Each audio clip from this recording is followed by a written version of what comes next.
এটি জাটকার বাচ্চা ইলিশের। 200 টাকার মাছ আনছি, বেগুন দা রান্না করবো, একটু কাটা বাছি কইরাটি। আমি মাছ কটা কাইটা নিলাম, ভিতরে কিন্তু ফুলকা ফালাই দিছি। এই যে এটা ইলিশের বাচ্চা আর কি, জাটকা, ছোট জাটকা, বেশ বড় একটা। আসসালামু আলাইকুম আপুবের, আশা করি ভালো আছো, তোমরা ভালো থাকো দোয়া করি।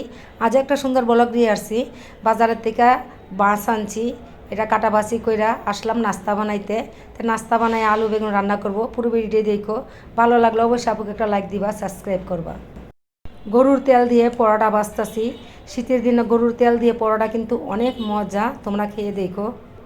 যাদের গরুর তেল আছে তোমরা এইভাবে শীতের মধ্যে পরোটাটা ভেজা খাইলে অনেক স্বাদ লাগে, কিন্তু গরম গরম খাইতে হবে।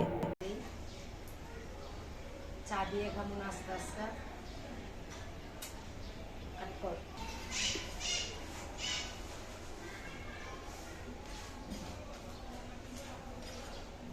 এটা কিন্তু গরুর তেল, এই তেলটা পরোটা হয়ে যায় সকালবেলা খাইলে শীতের দিনে অনেক মজা কিন্তু।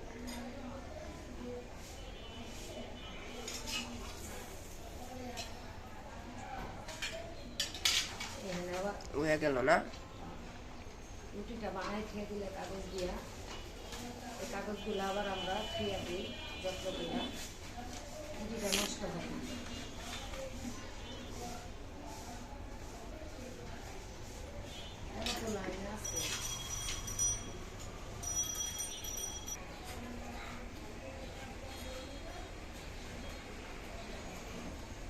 নিজের বাড়ি থাকতো পাকের ঘর বানাই নিতাম সুন্দর করে, পরের বাড়ি থাকি আমরা বাড়া বাড়ি।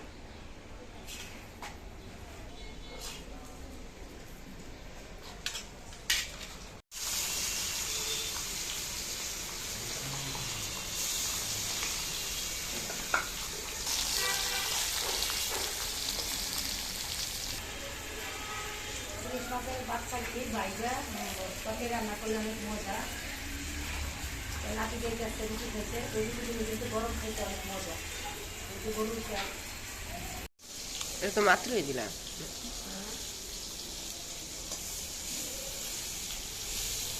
চলে গেলাম সাদা ভাজি খাওয়ার জন্য, এবেলা আবার সাদা ভাজি খায়, মাছটা তরকারি।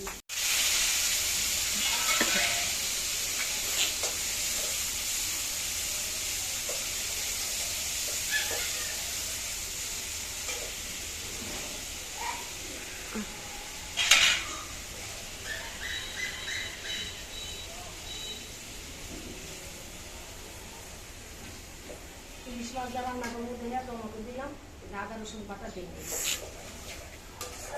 ইলিশ মাছের বাচ্চা।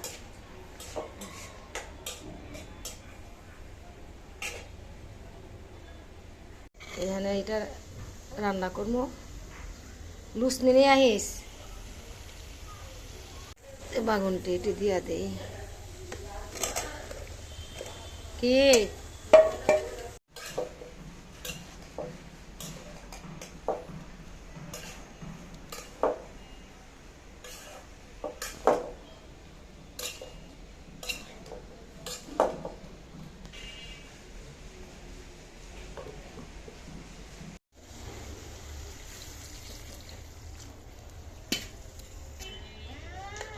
দিলাম মাছ দিমু পরে,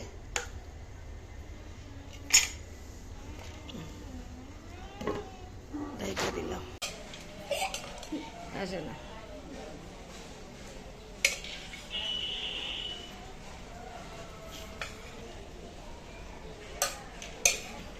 দইনা পাতাটা উপরে এটি না, এটি না, এত না অল্প।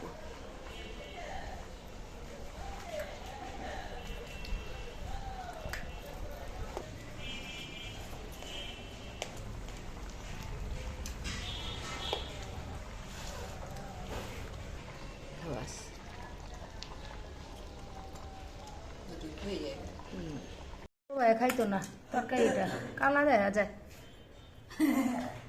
বাগুন না, বাগুন যে, তুই খাবি না রে?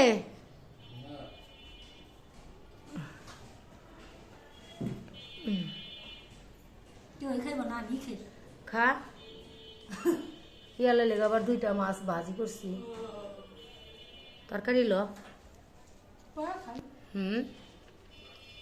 খা পরে সমস্যা নেই